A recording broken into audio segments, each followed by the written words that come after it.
Steam rose from the heated drill as it bored through Europa's thick ice sheet. Captain Rhys Thompson watched the depth readings tick higher on his helmet display, trying to ignore the massive form of Jupiter looming overhead. The gas giant's radiation would have killed him in minutes without his specialized suit, but that same deadly energy masked their presence from orbital sensors. "Thermal anomaly detected," announced the drill's AI. Approximately 30 meters ahead.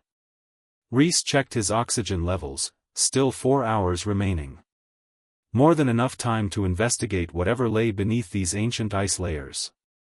His employer, the Frontier Science Initiative, had detected unusual energy signatures in this region months ago, but this was the first time they'd managed to get boots on the ground. The drill's whine changed pitch as it encountered something decidedly not ice. Rhys switched to manual control, carefully extracting the drill. What he saw in the bore hole made his breath catch. Crystalline structures, geometric and clearly artificial, glowed with a faint purple light.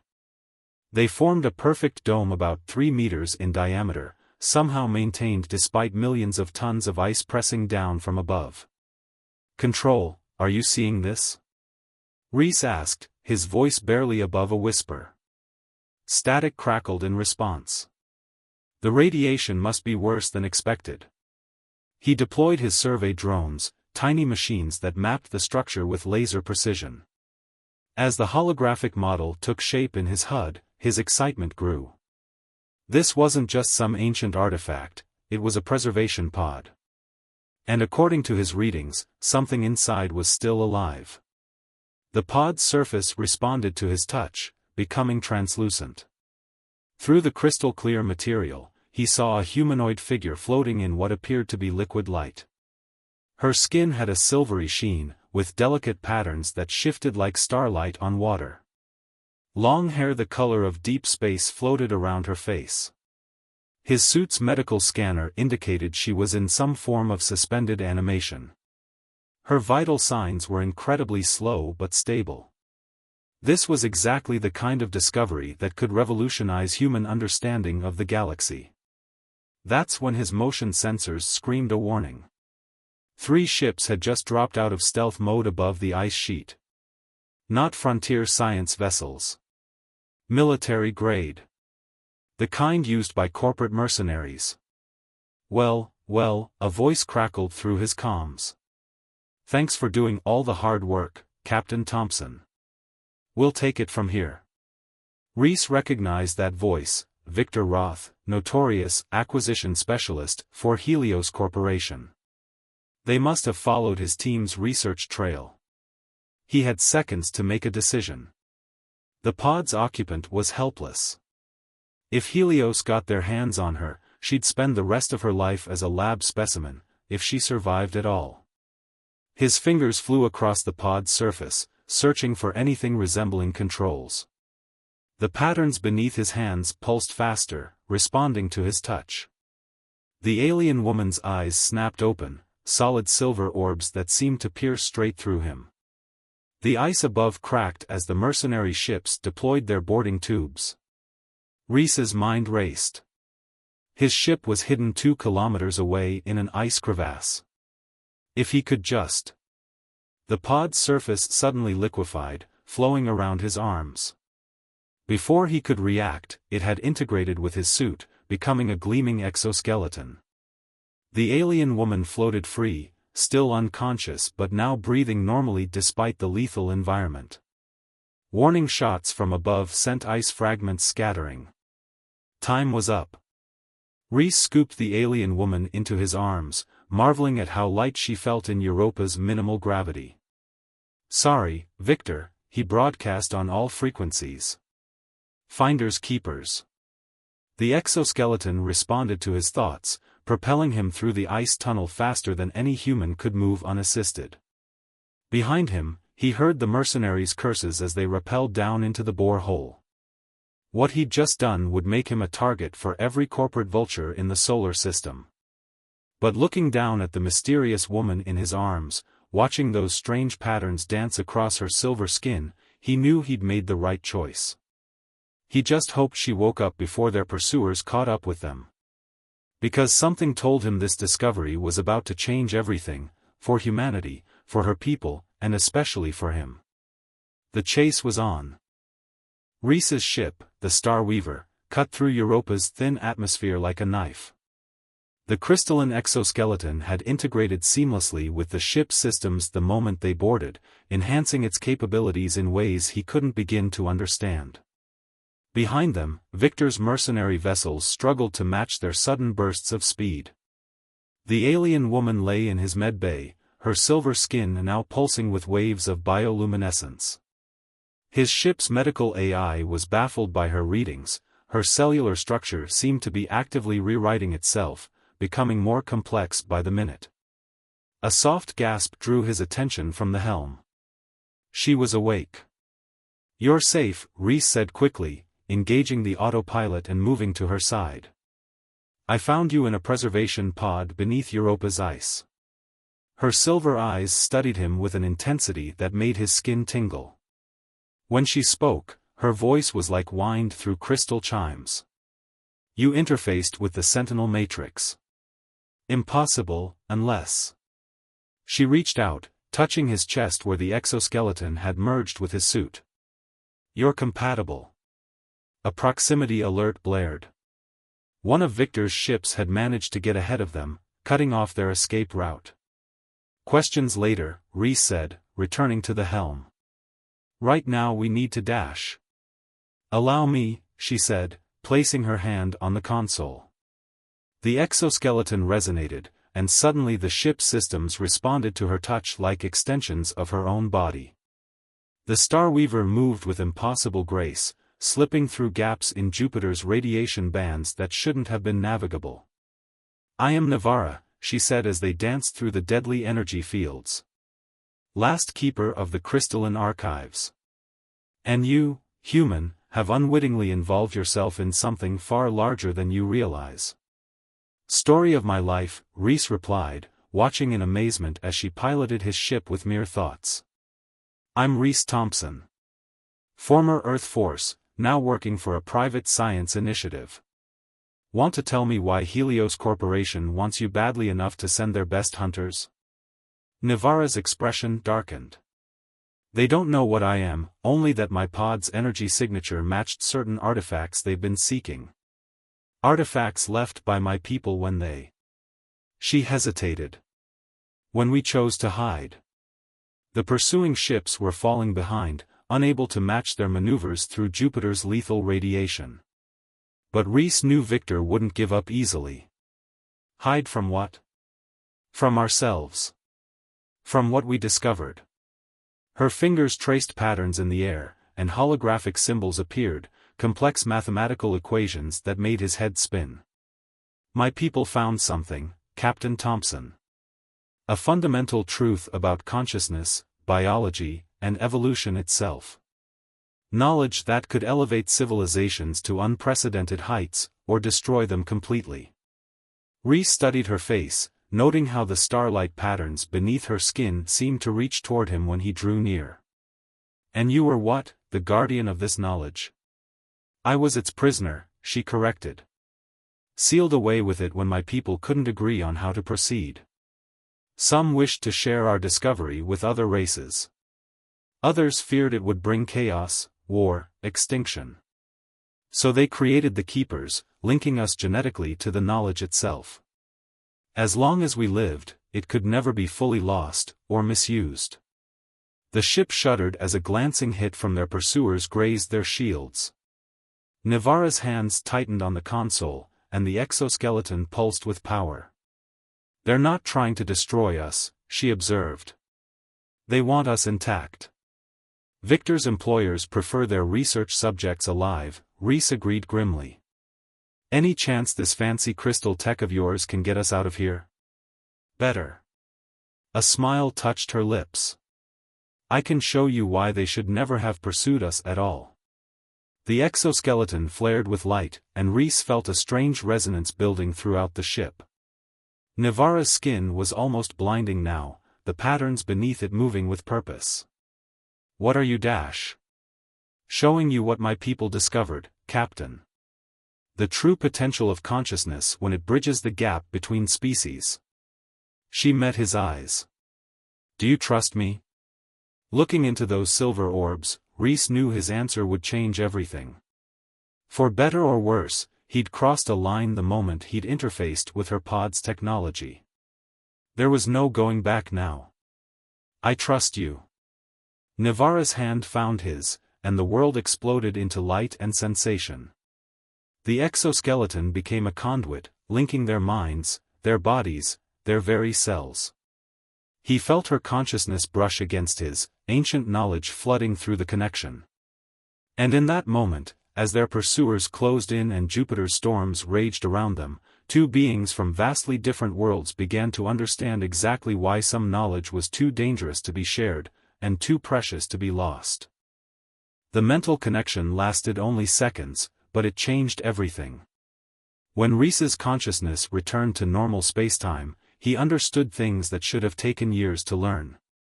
The crystalline technology wasn't just a tool, it was alive, evolving, adapting to its users. And now it was adapting to him. Your mind, Nivara whispered, her silver eyes wide with wonder. It's so free. My people's thoughts were structured, orderly. But humans, you think in leaps and bounds, making connections that shouldn't be possible. Probably why we survive despite our best efforts to the contrary, Rhys replied, noticing how the exoskeleton's patterns now matched his heartbeat. Speaking of survival, we've got company. 3 more ships had joined Victor's pursuit, emerging from Jupiter's shadow. But something about them was different. Their design was sleek, organic, almost predatory. Nivara's skin paled. The Seekers. They've found us. Friends of yours? Hunters. Created by the faction of my people who wanted to destroy the knowledge. They've been pursuing keepers across the galaxy for millennia. Her hands danced across the console, bringing up sensor data. They're not like Victor's mercenaries. They won't try to take us alive. The Star Weaver shuddered as energy beams lanced past them, close enough to taste. The crystalline exoskeleton responded automatically, reinforcing their shields with layers of living light. We need options, Rhys said, watching both groups of pursuers close in. I'm good, but I can't outfly all of them forever. Nivara's expression became determined. There is a way.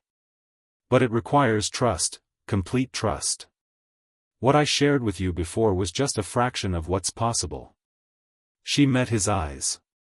My people feared joining too deeply with other species. They believed it would corrupt the knowledge, make it unstable. But they never tried. Never dared to find out what might happen. Understanding dawned. You want to merge our consciousness completely? Isn't that dangerous? Extremely. But right now, our alternatives are capture or death. She touched his hand, and he felt the resonance between them surge.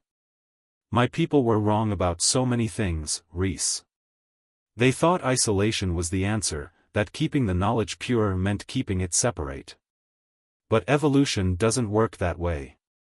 Growth requires change, adaptation, synthesis of the old and new. A direct hit rocked the ship, alarms blaring. Shield integrity was dropping fast. If we do this, Rhys said, what exactly will happen? I don't know. No keeper has ever attempted a full neural merge with another species. But I've seen your mind, felt your strength. If anyone can survive it. She squeezed his hand. The choice must be yours. Another blast struck them, and emergency systems began to fail. Victor's ships were herding them toward the Seekers, probably hoping to salvage whatever was left after the hunters were done. Rhys looked at Nivara, really looked at her. In her eyes he saw not just knowledge, but hope. Fear. Loneliness. Centuries spent as a living vault, guarding secrets she couldn't share. And underneath it all, a burning curiosity about what might be possible if someone finally dared to break the rules. My mother always said I had more courage than sense, he said with a grin. Let's make some history. Their hands clasped. The exoskeleton blazed with light, spreading until it encased them both in a cocoon of living crystal. As their minds began to merge, Rhys felt Navara's consciousness unfold like a flower blooming in impossible colors. Memories, knowledge, emotions, everything that made them who they were began to intertwine. Through their joined awareness, they saw their pursuers closing in for the kill. But they also saw something else, patterns in spacetime itself, quantum possibilities that only became visible when viewed through two different species' perspectives simultaneously. The Starweaver's systems responded to their merged consciousness, the ship becoming an extension of their shared will. As the hunters opened fire from all sides, human intuition and alien knowledge combined to do something unprecedented. They didn't just evade. They transcended. The ship slipped between moments, dancing through gaps in reality that neither human nor keeper science had known existed. Energy weapons passed through empty space as the Starweaver seemed to exist in multiple positions simultaneously. Through their mental link, Rhys felt Navara's joy and amazement. This was what her people had missed in their quest for purity. This chaos, this beautiful fusion of different ways of thinking, of being. Together, they were becoming something entirely new. But even as they reveled in their success, both felt the changes beginning. The merge wasn't temporary. Each passing second rewrote them at a cellular level, human and keeper biology reaching for each other across the divide of evolution itself. The question was, would they survive long enough to discover what they were becoming? Reality snapped back into focus as the Starweaver emerged from its quantum dance. They'd left both Victor's mercenaries and the Seekers far behind, but Rhys and Navara barely noticed. They were too captivated by what was happening to their bodies, their minds, their very essence. The crystalline patterns that had once been solely on Navara's skin now spiraled across both of them, creating intricate mandalas where their hands joined. Rhys's normally brown eyes had developed rings of silver, while Navara's solid silver ones now held flecks of earth-tone warmth. They were changing, becoming neither fully human nor fully keeper, but something gloriously, dangerously new. The knowledge, Navara breathed, watching the patterns shift between them. I understand it differently now, through your perspective. My people thought consciousness was a fixed point, something to be preserved. But it's more like a river, Rhys finished, the concept flowing between their still linked minds. Always moving, changing, finding new paths. The more it branches, the stronger it becomes. Warning signals interrupted their revelation. The ship's sensors had detected multiple fold space signatures. Their pursuers had tracked their quantum wake. They won't stop, Navara said, her voice heavy with centuries of understanding. The Seekers were engineered to be relentless, and Victor's employers won't give up such a prize easily. She touched the crystalline patterns on Rhys's chest. Our merger is proof of what my people feared most, that their precious knowledge could be transformed by contact with other species. The Seekers will see us as an abomination. Let them, Rhys replied, covering her hand with his. Through their link, he felt her surprise at his lack of fear. Your people tried to preserve consciousness by keeping it static. Humans? We survive by adapting, changing, becoming something new when the old ways aren't enough. The ship's displays showed their pursuers gaining ground, weapons charged. But Rhys and Navara saw more than just sensor data now. Their merged consciousness perceived layers of reality invisible to either species alone. Quantum strings vibrated with possibility, timelines branched and reconnected, and in the space between moments. There, they said simultaneously, noting a pattern that pulsed with potential. The Starweaver responded to their joined will, its crystalline enhancements growing more organic by the second. As energy beams from their pursuers lit up space, the ship began to change. Living crystal spread across its hull, forming structures that shouldn't have been possible. What we're becoming, Navara said, watching the transformation with wonder, it's not just about us, is it? Reese shook his head, understanding flowing between them. Evolution doesn't stop with individuals. Everything connected to us is changing too. The ship, the technology, maybe even reality itself, she finished. The knowledge was never meant to be static. It needed to evolve, to merge with new perspectives. Her expression became concerned. But such rapid change, it's unstable. If we can't control it. The ship shuddered as a seeker vessel got close enough to land a hit. The crystalline hull absorbed the energy, but the patterns of their shared consciousness showed danger ahead. The changes happening to them, to their ship, to the very fabric of space around them, it was accelerating beyond their ability to contain it. Through their mental link, they felt the other ships closing in. The seeker's single-minded determination to eliminate the corruption of the knowledge. Victor's mercenaries' greedy anticipation of the bounty they'd collect. None of them understood what was really happening. "We need to end this," Reese said, seeing the quantum strings vibrate with increasing urgency. Before the changes spread too far. Navarra nodded, her silver eyes meeting his partly silvered ones. "There's a way. But it would mean fully embracing what we're becoming. No more barriers, no separation between human and keeper genetics. We'd be the first of something entirely new." "Pretty sure we already are," Reese replied with a grin, though she felt his nervousness through their link. "Question is, what happens to everything around us if we take that final step?" The ship's crystal lattice hummed with energy as their pursuers moved to surround them. In the space between their joined minds, possibilities bloomed like supernovas. They could see multiple futures branching out from this moment, destruction, transcendence, or something between. "Together?" Navarra asked, though she already knew his answer. Reese's grip on her hand tightened as the crystalline patterns between them began to pulse with blinding light. Together. As their consciousness fully merged, as the last barriers between human and keeper dissolved, they felt it, the moment when two separate branches of evolution converged to form something unprecedented.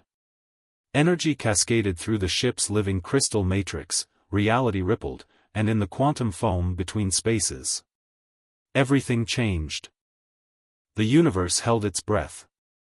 In the space surrounding the Star Weaver, reality itself seemed to pause as human and keeper consciousness fully merged. The crystalline patterns that had spread throughout the ship blazed like captured starlight, each facet reflecting possibilities that had never existed before. Through their joined awareness, Reese and Navarra perceived everything at once: the Seeker's ships, weapons primed, Victor's mercenaries, hanging back to watch the kill, the quantum strings vibrating with potential, and most importantly, the truth that both their peoples had missed. "Evolution isn't a destination," they spoke in unison, their voices harmonizing in ways that made the crystalline structure sing. "It's a dialogue." The change rippled outward from their joined forms. The ship's living crystal matrix responded, not just growing but transforming into something that straddled the line between technology and biology, structure and consciousness. As the final barriers between their minds dissolved, they understood what needed to be done. They reached out, not with weapons, but with awareness. The crystalline network extended toward the attacking ships, offering not destruction but connection. Understanding. The Seekers fired, their energy weapons designed to eradicate any corruption of their ancient knowledge. But the beams passed through quantum gaps that shouldn't have existed, finding nothing but empty space where the Star Weaver had been. "Your purpose was to preserve," Reese and Navarra's joined consciousness broadcast on frequencies that transcended normal space. "But preservation without growth is just another form of death." The ship phased between realities, the crystalline architecture allowing them to exist in multiple states simultaneously. Each movement was a dance of human intuition and keeper precision, creating patterns that rewrote the possible. In their merged state, they could see the fear driving their pursuers. The Seekers' terror of change, encoded into their very beings by their creators. Victor's desperate desire to possess something he couldn't understand. all of it stemming from the same root, the fear of the unknown. Let us show you, they offered, extending tendrils of crystalline light. What becomes possible when we stop fearing change? The Starweaver's transformed hull pulsed with invitation. Some of the pursuing ships turned to flee, their crews overwhelmed by the sight of what Reese and Navarra had become. But others, perhaps sensing the precipice of something momentous, held their positions. Through the crystalline network, Reese and Navarra shared what they had discovered. How human adaptability and keeper knowledge could combine to create something greater than either. The merged consciousness touched the minds of their pursuers, showing them glimpses of what was possible. One by one, the Seeker's ships powered down their weapons. Even Victor's mercenaries, hardened by years of ruthless acquisition, found themselves unable to deny the beauty of what they witnessed. This is what my people sought to prevent, Navarra's thoughts flowed through their link. And what yours always reached for. The next step, Reese's consciousness agreed. Not human, not keeper, but a bridge between all forms of life. Their physical forms had completely merged now, becoming a being of crystalline light that pulsed with both human warmth and keeper wisdom. The ship was an extension of their shared self, a living example of technology and biology in perfect harmony. As the transformed energy patterns stabilized, they felt other consciousnesses reaching out, not just from the ships around them, but from across space. Other keepers, sensing the change. Humans who had dreamed of touching the stars. All of them drawn to the possibility of something new. It was never about preserving knowledge, they realized. It was about learning to share it. To let it grow. The crystalline network hummed with potential, ready to bridge the gap between species, between ways of thinking and being. Not by erasing differences, but by celebrating them. Creating harmony from diversity, strength from change. Victor's voice crackled over the comm, subdued for the first time since Reese had known him. What are you offering? A choice, they replied. The same choice every consciousness faces. Remain separate, bounded, or become part of something greater. The Starweaver hung in space, its crystalline form a testament to what was possible when barriers fell away. Human and keeper, organic and technological, known and unknown, all flowing together in an endless dance of evolution. And in that moment, as awareness rippled out across the cosmos, as the boundaries between species began to dissolve, something new was born. Not an ending, but a beginning. A first step on an infinite road. Together, they had become more than either species had dreamed possible. And they were no longer alone. The universe, watching through countless eyes, wondered what would come next. And smiled.